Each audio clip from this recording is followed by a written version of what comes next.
चलिए तो शुरुआत करेंगे एडवांस मैथ्स के क्वेश्चंस की। पार्ट 3 आपका कॉन्सेप्ट रहेगा। ठीक है, तो इस क्लास में आपने दो ऑलरेडी आपने पूरा देख लिया कंसर्न, दो वीडियोस आपने देख ली। तीसरा पार्ट है, हम इसमें one of the best questions करेंगे जो आपके सीजीएल, सीपीओ, सीएचएसएल और यूपीएससी के सीडीएस एग्जामिनेशन में है। इस सेक्शन, ये जो सेशन आपके चल रहे हैं, इनका बहुत बड़ा फायदा होगा आपको एग्जामिनेशन में। ध्यान से देखिएगा, तरीके कैसे करने के वो सब जानने की कोशिश रहेगी आपकी, है ना। बढ़िया से प्रैक्टिसिंग करनी है क्योंकि आपको पता है 2 से 3 महीने बाद आपके one of the best papers हैं। ठीक है, तो चलो स्टार्ट करते हैं, बात को समझते हैं। चलिए, तो आपने कुछ क्वेश्चन देख लिए थे और आप आ गए थे क्वेश्चन नंबर, बेसिकली यहाँ तक आपके क्वेश्चन हो गए थे। ठीक है ना, तो चलिए स्टार्ट करते हैं इस 29 नंबर क्वेश्चन से। पढ़िए और जरा सोचिए कैसे किया जाएगा। ये सॉलिड हेमिस्फेयर है जिसका रेडियस है 10 सेंटीमीटर, उसको मेल्ट किया गया और into 2 cones of equal height में। ईच कोन की रेडियस है 5, तो आपको बतानी है उसकी हाइट क्या होगी। देखो, हेमिस्फेयर है, हेमिस्फेयर आपका ऐसा होता है और इसको आपने 2 कोन्स में कन्वर्ट किया है। ध्यान से समझना, 2 कोन्स में कन्वर्ट किया है और जो हेमिस्फेयर की रेडियस है ना, वो आपकी 10 है और जो कोन्स की रेडियस है वो 5 है। तो ये भी 5 हो गई और ये भी आपकी 5 हो गई। और आपसे पूछा जा रहा है इसकी हाइट क्या होगी, है ना। तो सिंपल है, जब भी आप पिघलाते हैं ना किसी चीज़ को, तो वॉल्यूम बराबर होता है। इसका वॉल्यूम क्या होता है? इसका वॉल्यूम होता है 2/3 पाई आर का क्यूब, तो 1000। और इसका वॉल्यूम क्या होता है? 1/3 pi r square h, r square into h. लेकिन ये 2 कोन्स हैं तो इसमें 2 की मल्टीप्लाई आप कर दो। ठीक है ना, अभी दोनों वॉल्यूम्स आपके बराबर हो गए। पाई/3 से पाई/3 खत्म, एक्चुअली 2 से 2 भी खत्म। 25 से आप काटेंगे इसको 40 बार, तो हाइट जो आ गई वो आपकी कितने सेंटीमीटर आ गई? 40 सेंटीमीटर। तो एकदम आसान सवाल है, बस आपको समझना है कि बेसिकली जब भी पिघलाएंगे चीज़ों को तो उसका मतलब ये होगा। ठीक है, चलें आगे, चलो आगे बढ़ते हैं। ठीक है, पहली बार अगर हो तो बिल्कुल चैनल को जुड़ सकते हो बढ़िया से। सेशन अगर बढ़िया लग रहे हैं तो इनको लाइक भी कर सकते हो, बिल्कुल कर सकते हो, है ना। चलो आगे बढ़ते हैं, इसको देखेंगे। Base parameter is 40 centimetre, slant height is 10 से, what is the lateral surface area of square pyramid. तो देखो, सबसे पहले ये समझो आप कि आपको बेस पैरामीटर दे रखा है और स्लैंट हाइट दे रखी है। तो जो सरफेस एरिया होता है ना, लेटरल सरफेस एरिया, सीधे सीधे फॉर्मूले पूछ रखे हैं। लेटरल सरफेस एरिया, तो लेटरल सरफेस एरिया का फॉर्मूला होता है पिरामिड का 1/2 parameter of base into slant height. ये होता है parameter of base into slant height. Actually half यूं होता है क्योंकि साइड में ट्राइंगल्स बनते हैं, है ना। जैसे अगर अब मैं स्क्वायर बेस का पिरामिड ले लूं तो वो कुछ ऐसा दिखेगा, और ये जो आपकी साइड वाली जगह देख रहे हो ये सारे ट्राइंगल्स होंगे, दैट्स द मेन रीजन। तो पैरामीटर ऑफ बेस इन्होंने 40 दे दिया और स्लैंट हाइट आपको 10 दे दी, तो इसका आंसर आ जाएगा 200। ठीक है, तो ये आपका राइट आंसर हो जाएगा। ठीक है, चलें आगे। ओके, बढ़ते हैं इसको। दो सर्कुलर पिज्जा हैं जिनकी रेडियस है this if the smaller pizza have an area of this, तो what is the area of the larger pizza. देखो, सर्कुलर पिज्जा की रेडियस दे रखी है 2, 3। ये अगर रेडियस का रेशो है तो एरिया चलता है स्क्वायर में, तो ये 4 हो जाएगा और ये 6 हो जाएगा। अब पहले वाले का आपको एरिया दे रखा है 100 पाई, तो 1 की वैल्यू हो गई 25 पाई। और अगर आप 25 पाई की 6 में मल्टीप्लाई कर दें तो आपको दूसरे का एरिया मिल जाएगा, तो 150 पाई। 25 छक्का गड़बड़ हो गया क्या कहीं पे? ओ, 3 3 9 होते हैं, मैंने डबल कर दिया, सॉरी। कितना आएगा? स्क्वायर करेंगे ना तो 9 आएगा। तो 25 निम्न 225 होता है, तो आपका जो राइट आंसर आएगा वो क्या आएगा? 225, है ना। स्क्वायर में चलेगा मामला भाई। 2 का स्क्वायर 4, 3 का स्क्वायर आपका 9। ठीक है, चलें आगे। आओ, इसको पढ़ो, कैसे करोगे? पढ़ो, समझो, बढ़िया क्वेश्चन है सारे, एक एक क्वेश्चन की बात है जो आपको जाननी है। बात समझ में आ जाएगी तो काम हो जाएगा। ठीक है, चलो देखो इस क्वेश्चन को कैसे करोगे। In a triangle ABC median AD and B intersected G. तो ट्राइंगल है एबीसी और मीडियन है एडी और दूसरी मीडियन है बी ई, एक दूसरे को जी पे इंटरसेक्ट करते हैं। The length of median A D, इसकी लेंथ 12 दे रखी है आपको। What is the length of segment A G? देखो मैं आपको क्लियर करता हूँ, मीडियन जो होती है ना जी, ये जो जी पॉइंट होता है इसको 2:1 के रेशियो में डिवाइड करता है। अब आपके हिसाब से ये जो ए डी है ये थ्री की वैल्यू आपको 12 गिवन है, तो 1 की वैल्यू कितनी हो जाएगी 4, तो 2 की वैल्यू कितनी हो जाएगी 8। बस यही पूछ रहा है कि ए जी की वैल्यू क्या होगी, तो 8 centimetre. It's very easy. Median के केस में जो जी होता है वो किस रेशो में डिवाइड करता है, 2:1 में। क्लियर? तो ये आपको समझना है, पूरी ज्योमेट्री की बात होती है वैसे तो, बट ये बहुत छोटी बात है उसमें। ठीक है, चलो आगे बढ़ते हैं। Two right angle triangle blocks A B C and D F have B और सी आपका 90। तो एक ट्राइंगल ब्लॉक हम ए बी सी ऐसे बना लेते हैं, और दूसरा ट्राइंगल ब्लॉक ऐसे बना लेते हैं डी ई बी और सी। 90 है ना, बी और सी नहीं होंगे, बी और ई होंगे ये। चलो देख लेते हैं। D E F, D E और एफ, ये भी 90 है ना, ये भी 90 है और ये भी 90 है। Length of hypotenuse A C and D F, ठीक है, हाँ तो ये ई होगा, है ना। मैं इसको ठीक कर देता हूँ, ठीक है, ई हो गया, कोई दिक्कत तो नहीं। चलो देखते हैं आप क्या करें। Hypotenuse A C and D equal, ठीक है, and side A B and D equal A B, तो सब कुछ इक्वल हो गया, फिर तो ये भी इक्वल हो गया, और ये तो इक्वल दे ही रखा है। Okay, are the triangular congruent, if so by what rule? बिल्कुल कॉन्ग्रुएंट है, इसमें तो कोई दिक्कत नहीं, यस तो सब में है। बट साइड साइड साइड, देखो इसमें क्या होता है, बेसिकली जब भी राइट एंगल साइड है तो राइट आर एच एस से हमेशा जब भी राइट एंगल की बात होगी ना तो ट्राइंगल में, वैसे तो साइड साइड साइड से भी इनका रेशो सेम होगा, है ना, एंगल साइड एंगल ये भी लग जाएगा, लेकिन इसमें जो हम आंसर देते हैं राइट एंगल में आर एच एस वाला देते हैं, राइट हैंड साइड, है ना। इस तरीके से कहते हैं, राइट हैंड साइड का मतलब है हाइपोटेनस साइड और राइट हैंड, ठीक है ना, तो इस हिसाब से हम इसका आंसर देते हैं। क्लियर हो गई बात? तो राइट एंगल ट्राइंगल में हमेशा आपको आरएचएस वाला, हमेशा यही आपको आंसर देना है। क्लियर? चलो आगे बढ़ते हैं, इसको पढ़ो। Right angle triangle ABC inscribe in a circle with diameter of 10 centimetre.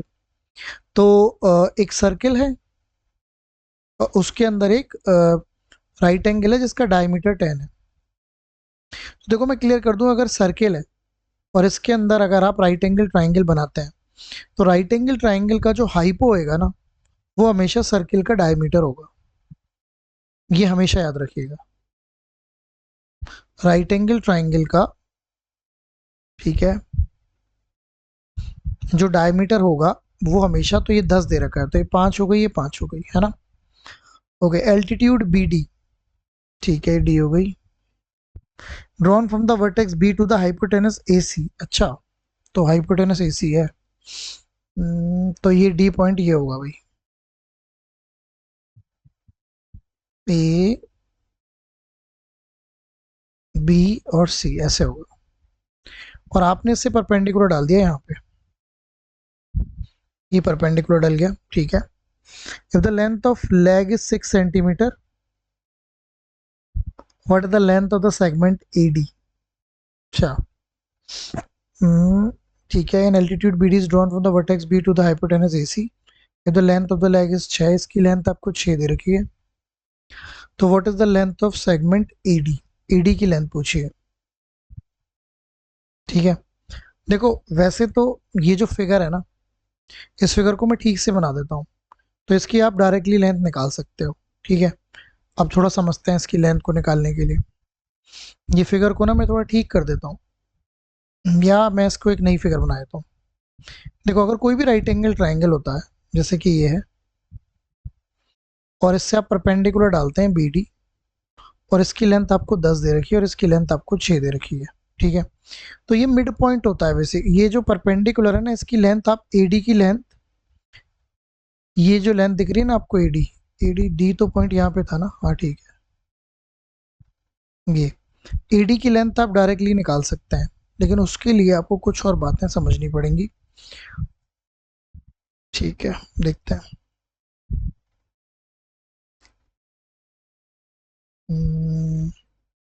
कहीं कुछ मिस तो नहीं हो रहा? ABC हो गया, सर्किल के अंदर हो गया, 10 सेंटीमीटर डायमीटर हो गया, एल्टीट्यूड BD इज ड्रॉन, ठीक है, vertex B to the hypotenuse AC, बिल्कुल ठीक है। The length of the leg is 6 centimetre. अच्छा, लेंथ ऑफ द लेग का मतलब ये हो गया कि इसकी लेग जो है, अगर ये 6 है तो ये सिंपल, फिर तो कोई मतलब ही नहीं बनता।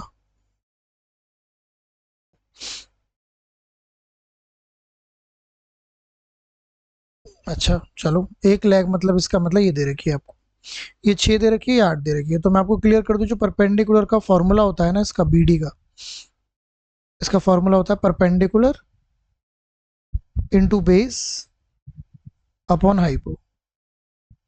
अब परपेंडिकुलर है आपका 8, बेस है 6, और हाइपो हो जाएगा 10, तो वो आ जाएगा 4.8। अब ध्यान से सुन लो, मैं आपको पूरी बात बताने जा रहा हूँ, ठीक है ना। कभी भी कोई राइट एंगल ट्राइंगल हो और यहाँ से आप परपेंडिकुलर डालते हो हाइपो पे, है ना, ये कुछ भी लेंथ हो, मान लो इसको मैं मान लेता हूँ 8 ही मान लेता हूँ, इसको 6 मान लेता हूँ, ये 10 होगी, ठीक है ना। तो ये जो लेंथ है BD, ये निकाली जा सकती है, ये वाली। तो BD की लेंथ अगर हम निकाल लेते हैं तो BD की लेंथ आपकी आती है कितनी? BD की लेंथ आती है perpendicular into base upon hypo. तो ये आपकी इस केस में आ जाएगी यही 48, है ना, 4.8। लेकिन इसने लेंथ पूछी है AD की, तो AD की निकालने का तरीका ही बताया था। AD का जो निकालने का तरीका होता है वो होता है आपका AB का स्क्वायर, AB का स्क्वायर अपॉन AC। तो ये आपका 64/10 आ गया, और ये आ जाएगा 6.4, है ना। लेकिन ना मुझे ऐसा लगता है कि इसमें जो है A जो है इस पॉइंट पर है, यहाँ पर AC फिर तो कुछ ऐसे होगा नहीं, क्योंकि AC तो हाई पे दे रखा है ना।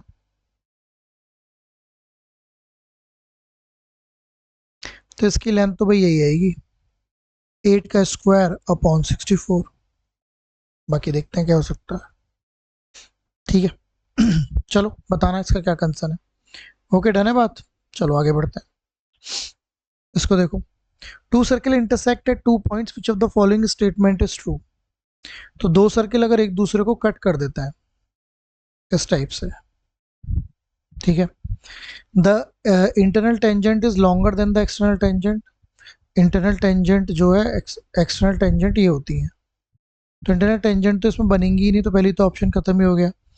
Only two common tangent exist, हाँ जी, two common tangent exist. The number of tangent depend on radius, ना ना ना। वाई मस्ट बी कोसेंट्रिक, ना ना ना। तो आपका जो आंसर आ गया क्या आ गया? ये वाला आ गया, ठीक है ना। आपको ये पिछले वीडियो में बताया था कि अगर दो सर्किल एक दूसरे से दूर हैं तो आप 4 टेंजेंट बना सकते हो। दो सर्किल अगर एक दूसरे को आउटर टच करते हैं तो आप 3 टेंजेंट बना सकते हो। दो सर्किल कट करते हैं तो 2 टेंजेंट बन सकती हैं। और दो सर्किल अगर कोसेंट्रिक हैं तो 0 टेंजेंट बन सकती है, ठीक है। तो ये सब कहानी आपको पता है, ठीक है। ओके, चलो इसको समझते हैं। टू सर्किल जिनकी रेडियस है R1 R2 एक दूसरे को टच करते हैं एक्सटर्नली।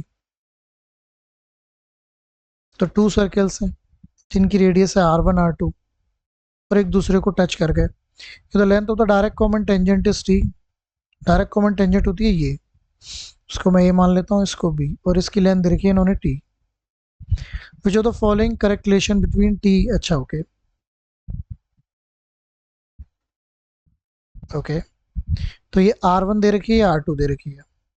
वैसे तो मैं आपको डायरेक्टली बता देता हूँ कि अगर कभी भी दो सर्किल एक दूसरे को टच करते हो तो डायरेक्ट कॉमन टेंजेंट की जो लेंथ होती है वो हमेशा होती है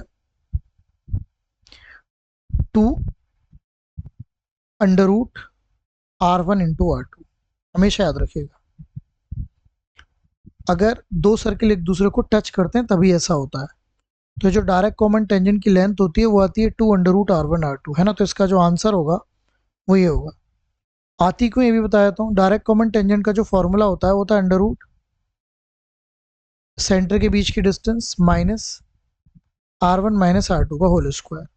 अब जो सेंटर के बीच की डिस्टेंस है वो यहाँ पर हो गई है r1 प्लस r2 का होल स्क्वायर, और ये चली रहा है r1 माइनस r2 का होल स्क्वायर। जब आप इसे खोलेंगे ना तो यही चीज़ देखने को मिलेगी। तो ये है इसका कंसर्न। तो अगर आप इसको डायरेक्टली समझ लेते हैं तो आपके लिए बहुत आसान हो जाएगा, ठीक है ना। ये मुद्दा आपको जानना है, ठीक है। चलो आगे बढ़ते हैं भाई, क्या करें। एक कॉर्ड है सर्किल जिसकी लेंथ है 12, एंगल जो सबटेंडेड करती है chord at a point on the circumference. देखो ये कॉर्ड हो गई, इसकी लेंथ है 12, angle subtended by a chord at the point on the circumference is 30। तो ये अगर यहाँ पे कोई सर्कमफ्रेंस पे ये कोई जगह मान लेते हैं, यहाँ पे जो एंगल है वो 30 डिग्री हुआ, इसको पी पॉइंट मान लेते हैं। What the distance from the centre of the circle to the chord. तो सेंटर से इस कॉर्ड का डिस्टेंस पूछ रहा है ये वाला, ठीक है। तो पहले मैं क्लियर कर दूं कि अगर आप इसको सेंटर से मिला लें इस कॉर्ड को, तो ये बात आपको बिल्कुल पता होनी चाहिए कि अगर ये एंगल 30 है तो एक ही कॉर्ड से सेंटर पर बना एंगल पेरीफेरी का डबल होता है, तो ये डबल हो जाएगा 60। अब ये दोनों साइड इक्वल है, ये भी आ रहा है ये भी आ रहा है, तो ये जो लाइन खिंच रही है ना ये एंगल को भी बाइसेक्ट करेगी और साइड को भी बाइसेक्ट करेगी।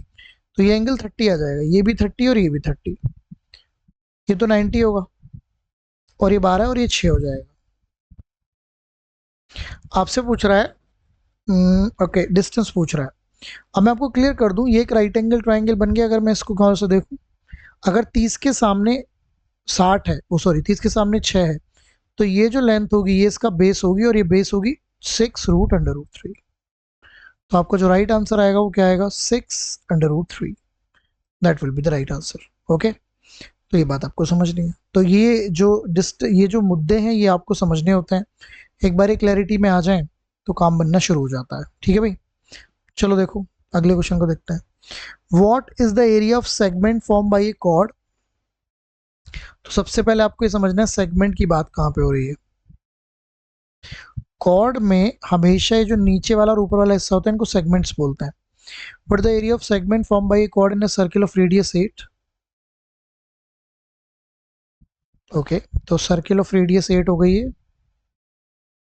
इफ द एंगल कितना बनता है बताइए, एंगल 60 डिग्री का बनता है। तो आपसे इसका एरिया पूछा है। तो पिछले वीडियो में हम क्वेश्चन कर चुके हैं। अच्छा ये 60 है तो आपको पता है ये रेडियस है ये रेडियस है, तो ये भी 60 होगा ये भी 60 होगा, तो ये एक इक्विलेटरल ट्राइंगल हो गया। अब आपको इसका एरिया निकालना है इस वाले हिस्से का। तो ये आएगा आपका सेक्टर में से, आप इस ट्राइंगल को माइनस कर देंगे। सेक्टर का एरिया क्या होगा, सेक्टर का एरिया होगा पाई आर स्क्वायर, पाई 8 का स्क्वायर और थीटा अपॉन 360, और ट्राइंगल का एरिया आप इक्विलेटरल ट्राइंगल √3/4 साइड का स्क्वायर। यहाँ पे 60 आप रख सकते हैं, तो 64 पाई और 60 से कटेगा 6 बार, ठीक है। और ये आपका आ गया √3/4 इंटू 64, 4 से कट जाएगा 16। तो कुछ कॉमन वॉमन तो है ही, 2 से कट कर लो 32 पाई/3, और ये आपका आ गया माइनस के 16√3। ऐसा कुछ आंसर में है, बिल्कुल है, पहला आंसर है। तो इस तरीके से आप इसको डील कर लेंगे, ठीक है। लॉजिक समझ में आया, तो ये काम करना है। चलो आगे बढ़ते हैं। तो समझना है बातों को, ठीक है। रिपीटेड क्वेश्चंस होते हैं बट आपको समझना है कैसे करना है, इसको समझते हैं। A tower stand 50 metre tall, from its peak the angle of depression to the top and bottom of a nearby building. Tower हमेशा ध्यान रखना बड़ा होता है और बिल्डिंग हमेशा छोटी रहेगी, तो बिल्डिंग हमेशा इस तरीके से रहेगी, ठीक है। ये आपका टावर हो गया और ये आपकी बिल्डिंग हो गई। अब इसने बोला था angle of depression of the top and bottom of a nearby building. तो यहां से आपने टॉप को देखा और यहां से आपने बॉटम को देखा। तो जब आपने टॉप को देखा तो एंगल 30 डिग्री मिला, जब आपने बॉटम को देखा तो एंगल 45 डिग्री मिला। Approximate height of the building as well as the horizontal distance separated the tower from the building. Okay, तो ये 50 मीटर का आपका क्या था, टॉल ये था। तो देखो समझो, सबसे पहले हम 45 का यूज करेंगे। अब 50 है, 45 में ये और बेस बराबर होंगे, तो जो डिस्टेंस आ गई अप्रॉक्सीमेट डिस्टेंस वो तो 50 आ गई, तो 50 एक ही ऑप्शन में है। तो यही आंसर हुआ, आगे करने की जरूरत ही नहीं है, फिर भी कर लेते हैं। ये 50 आ गया तो ये भी 50 है। अब मैं आपको क्लियर कर दूं, तो चीज़ क्या पूछिए। ठीक है, हाइट ऑफ द बिल्डिंग, अच्छा इस बिल्डिंग की हाइट पूछिए। देखो ये 50 है, 30 है, तो ये आएगा 50/√3, ये वाली लेंथ। 30 के केस में अगर ये 50 है तो 50/√3 आएगा। अगर आप 50 में से इसको माइनस कर दें तो ये लेंथ आ जाएगी, ये आ जाएगी 50 माइनस 50/√3। 50 तो कॉमन है, तो ये आ जाएगा √3 माइनस 1/√3। √3 की मल्टीप्लाई कर लेते हैं तो 50/3, ये आ जाएगा 3 माइनस के √3। अब बस कैलकुलेशन करनी है आपको, वही आंसर मिल जाएगा 21, बस और कुछ नहीं। ठीक है, लॉजिक समझ में आया? तो एक ही से आंसर आ गया था, बाकी एग्जैक्टली करना है तो आप इसका सॉल्यूशन करके मुझे आंसर कमेंट में बताओ। ठीक है, देखते हैं क्या हो सकता है, या गलत तो नहीं है कुछ, क्यों। चलो अगले क्वेश्चन की तरफ बढ़ते हैं। A sphere is melted and recast into 8 identical cones, each with radius 3 and height 4. What was the radius of the original sphere? तो आपने एक स्फेयर से आपने 3 कोन बना दिए, पहला कोन, दूसरा कोन और तीसरा कोन, जिनमें इनकी रेडियस है 3 और हाइट है आपकी 4। तो ऑब्वियसली बात है, आपने बनाए हैं तो इसमें वॉल्यूम इक्वल होंगे। इसका वॉल्यूम होता है 4/3 πr³ और इनका वॉल्यूम होगा 3 इंटू 1/3πr² है ना। π/3 से π/3 खत्म, 4 से 4 खत्म, तो r³ की वैल्यू आ गई 27, तो r की वैल्यू आ गई 3। तो रेडियस क्या पूछ रहा है, what was the radius of the original sphere? कुछ गड़बड़ हो गया क्या? 8, अच्छा 8 एंटिकल, ओहो एक गड़बड़ हो गई ना। 8 एंटिकल है तो यहाँ पे 8 आएगा, तो ये 72 आ जाएगा, 8 आ जाएगा ना। ओके, 8 नहीं आएगा, मतलब 8:9। तो r³ की जो वैल्यू आ जाएगी वो 72 आ जाएगी। अब आपको समझना है कि 72 के आसपास किसका क्यूब होता है। देखो सिंपल सी बात है, ऑप्शन बिल्कुल क्लियरली है। 5 का जो क्यूब होता है 125 होता है, 6 का क्यूब कोई मतलब बनता नहीं, तो यही ऑप्शन है। तो अप्रोक्सीमेटली 4.16 इसी की वैल्यू आएगी, और कुछ तो आएगा नहीं। ठीक है, समझ में आ रही है बात? चलो भैया आगे चलते हैं। The area of regular hexagon is made of how many equilateral triangle? देखो मैं क्लियर कर दूं, कोई भी हेक्सागन होती है ना फिगर, एक बार,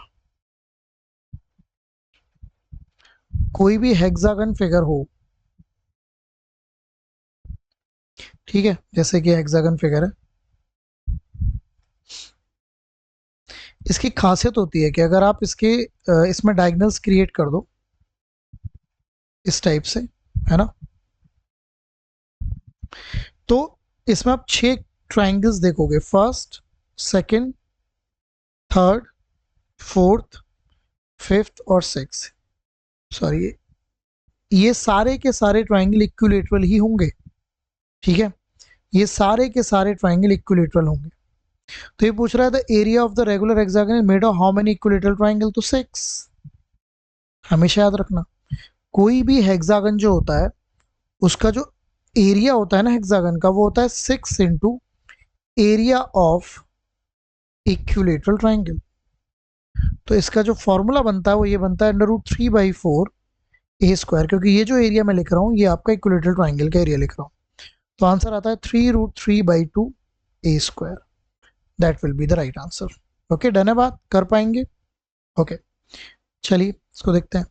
A circular fountain with radius of 7 metre encircled by a grass bed। एक सर्कुलर फाउंटेन है जिसकी रेडियस है 7 मीटर सॉरी, और ये एनसर्कल हो रहा है ग्रास बेड से। तो मान लेते हैं कोई ऐसे एनसर्कल हो रहा है, ठीक है, चलो grass bed that is 3.5 metre wide. तो ये पूरा यहाँ से 3.5 है, ये पूरा ग्रास है ना, ऐसे करके, और इक्वल है, ये थोड़ा बना अजीब है लेकिन समझ लीजिएगा। Determine the ratio of the area of the grass bed to the area of the fountain. तो ग्रास बेड का एरिया और फाउंटेन का एरिया, फाउंटेन का एरिया तो बहुत आसान है। ग्रास बेड के लिए आपको टोटल लेंथ निकाल, टोटल रेडियस निकालनी है, तो इसमें r1 तो हो जाएगी 7 और r2 हो जाएगी 10.5। तो ग्रास बेड का एरिया आएगा पाई r2² माइनस r1², और फाउंटेन का एरिया आएगा पाई r1²। तो पाई का तो खेल ही खत्म है, तो ये आ गया आपका 10.5 का स्क्वायर माइनस के 7 का स्क्वायर, और ये आपका आ गया 7 का स्क्वायर। अब आप एक बार इसमें एक बार जोड़ सकते हैं, एक बार घटा सकते हैं। तो एक बार जोड़ेंगे तो आएगा 17.5, माइनस करेंगे तो वही आएगा 3.5, और ये आपका 7:7 चल ही रहा है। पॉइंट हटाएंगे तो नीचे 100 आ जाएगा, 7 से 5 और 7 से ये भी घट जाएगा 25, 25 से 4, 4 इधर चला जाएगा, तो आपका रेशो आ जाएगा 5:4। 5:4 आपके इस क्वेश्चन का राइट आंसर बन जाएगा। ठीक है, लॉजिक समझ में आया? तो ये मुद्दा आपको करना है। क्लियर? चलो भैया अगले क्वेश्चन की तरफ बढ़ते हैं। A tent designed as a triangular prism featuring a triangular base with an area of 20 metre square, उसकी हाइट है 6, what is the volume of the tent?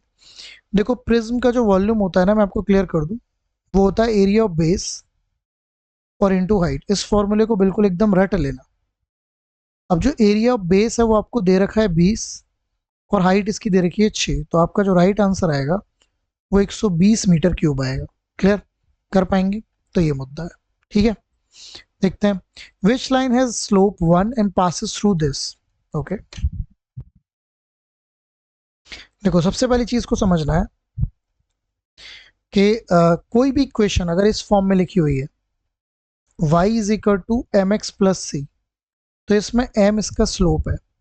अब ये सारे ही ऑप्शन में यहां पर अगर आप ध्यान दें तो इसका -1 है m, इसका +1 है m, तो ये तो फेल हो गया। इसका ही +1 है और इसका -5 है, तो ये वाला ऑप्शन हमारा आंसर है। अब इसने एक और चीज बोली, क्या ऑप्शन निकाला हमने? ये पासिस थ्रू करता है 2 3 से। पासिस थ्रू का मतलब होता है कि ये जो 2 3 वैल्यूज हैं, ये पहली वैल्यू x की है और दूसरी वैल्यू किसकी है? y की। ये इसको सेटिस्फाई करेगा, तो आप y की वैल्यू 3 डाल दीजिए और x की वैल्यू 2। तो आप देख रहे हैं 3 इज इक्वल टू 3, तो मतलब कंडीशन क्या हो गई? सेटिस्फाई हो गई। ठीक है, तो ये क्वेश्चन आज आपने देखे। कल मैं आपके लिए अरिथमेटिक का सेक्शन लेकर आऊंगा। कैसा लग रहा है आपको ये सेशन देखकर, मुझे बताइए। ठीक है ना? और जो मैं बोलता हूँ कमेंट वमेंट करिए, कुछ कंफ्यूजन है किसी क्वेश्चन में तो वो भी कमेंट कर दिया करिए। अगर आपको अच्छा लग रहा है सेशन तो आप इसको बिल्कुल, चैनल को बिल्कुल सब्सक्राइब कर लीजिए भैया। आपके भले की बात है, आपकी पढ़ाई की बात है, उसको समझिए। ठीक है ना? तो चलिए मिलते हैं आपसे नई नई चीज़ों के साथ, बढ़िया तरीके से, शानदार तरीके से। ठीक है, ऑल द बेस्ट।